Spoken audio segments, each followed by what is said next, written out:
Tell them, how does it feel to serve your community? It feels amazing. Thank you. It feels amazing. Yeah. Would you like to elaborate? Nope. Okay. All right.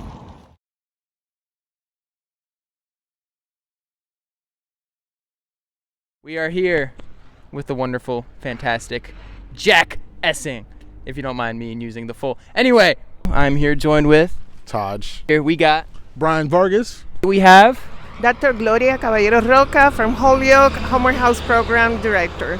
We are joined by Nubia, a fellow Americorps Dial Self member. Just tell them what you're doing here. We're cleaning up the community, making sure it's nice and clean and getting rid of all the needles, sharp objects, Today, we participated in a wonderful, beautiful, amazing, fantastic community cleanup. Different members of the community came out to support it, and all the Americorps members here, we did our thing. So just tell me, how is an experience like this important to you, and how do you think it's important to a community? Well, I think an experience like this is important because people are coming across their different interests and all just invested in one thing. I want a clean, safe community. I think this is very important to clean up our community and help our community stay safe and clean and nice. So this is very important that we come together like this, and I'm happy to be a part of it because this is what we do in our community on a daily basis for the company I work with. We clean up our community every day, and if we come together as a community, we can work together to keep our community clean. So I think this is very important to do this on a daily basis. Me, I used to be one of those knuckleheads out here causing mischief and chaos. So for me to do this, it's like I'm giving back and kind of putting back from where I took when I was younger. So, my advice is if you feel like you've done some bad in your past, or, come by and, something as simple as a cleanup benefits your city, makes it look nicer, gives you a sense of pride of where you live and where you're from. I have a 9-year-old son, and, if he ever looks back on what dad was doing while he was growing up, this is a perfect check mark for him, like a good checkpoint.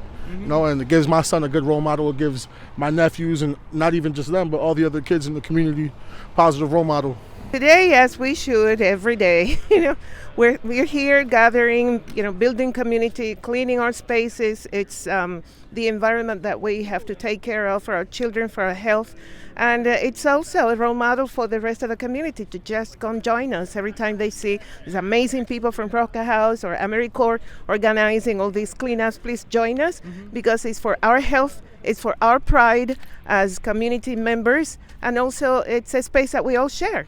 And so if we all have a shared purpose, shared goal, and we can see an immediate result, I mean, there was so much doctored and all the other nasty stuff that you find, and not because people are necessarily intentionally littering, but things just get kind of swept up in the wind or from people's garbage being out on the sidewalk, all that nasty stuff. And so we can say, do we want this? What can we do about it? And how can we connect as we do the thing that we all want to see different, which is a clean community? And what has being part of a community kind of done for you? What kind of feelings do you associate with that? Yeah, I feel a sense of purpose in it. When one isn't a part of a community, it can feel pretty lonesome and like nothing's possible besides just getting up and doing whatever is right in front of you. I've had a marked change in my life through community, from being a teenager to being a young adult to being whatever I am now. And yeah, it's the sense of purpose. I think it's really important to be able to connect with people who you've never met before, who live where you live, because I think it's just, it's important that we be with other humans because, our taxes go to helping other humans, and we can be more intentional about how we might help our communities if we know people and know their struggles. But it's also just nice to hang out and laugh with people. This is a great opportunity. We live in a very siloed, atomized society. People do their own thing, and it's wonderful. It's rewarding, and it's also healing to come out and meet new people, share your experiences, or just sharing the space that you're cleaning. You're going to learn so much about yourself, about the spirit that really reigns in all of us as human beings. We are, collective people. We need each other. So come out. It's just a feeling of being alive and being someone that is really contributing to your society, to your community. You know, it's empowering too. And whenever you feel like you're isolated, no, go online, look for groups, you know, door knock to your your neighbors and ask, hey, is there any organization or is there any volunteering opportunity that I can seek out? Because it's really a very difficult time, you know, and years that we've been living with the coronavirus, and then all the stuff that's going on, all the privileges that it's taken away from us when we have been working so hard to really contribute to our communities and societies. Don't feel bad. We're all in the same boat, and we have to row together. It would be hard for me to imagine. I am an extrovert, so I recognize I might have a little bias, but I think anyone could say, like, oh, it means something to know you're not alone. You work with youth, with Roca, and I was wondering, like, how would you tell them to get involved in their communities to make a difference?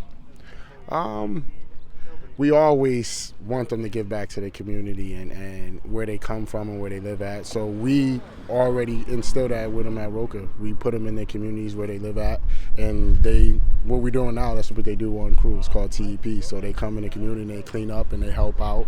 So, you know what I mean? So they stay attached to the community, keep it clean, and they see what the community looks like before and then after they clean it up. So now they want to keep it clean, and they want to help out and make sure everything's good. So yeah, we pretty much instill that community is everything, and it takes a village.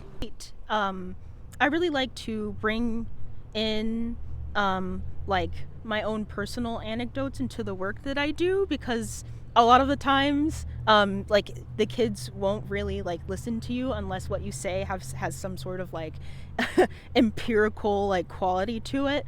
So I think just, you know, in passing, I'll just say, you know, oh yeah, well, you know, the other week I went out and I helped clean up the community, and, you know, and, you know, some kids will be like, whoa, some kids will be like, that's stupid, but, you know, it's still a learning experience to know that people go out and actually do these things. It's not just something that you see, you know, in the newspaper or like on the news or something. Like, people actually do want to go out and like make a change in the community. And I think it's also important to, I guess, prompt the kids to think about like what they want their communities to look like what they actually want to see in their community. It benefit them by knowing that there are people looking out from them, that they're not the only ones who are interested in this. And so if they see people of all different ages, all different backgrounds coming in to do this, they can say, oh, you know, what else is possible? Or, oh, I didn't think that this was something that other people cared or noticed about. And I think with having young people involved in something like a community cleanup, they can see that, like, it's the little things, they do add up into larger pieces, right? If they're like, oh, nobody likes my community, everybody thinks this is trash, and so we're going to trash it, how is that going to develop something beyond this is trash? But instead, if they're like, you know, I take an interest and I take pride in my community, I can take pride in myself too. That's beautiful. Well, thank you very much, Jack, for joining us today. This has been The Backyard. We'll see you later. Peace out.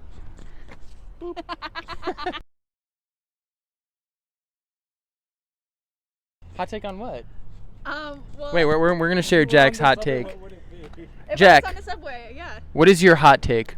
My hot take is that everyone should have to walk everywhere they want to go for a week before they can get their license.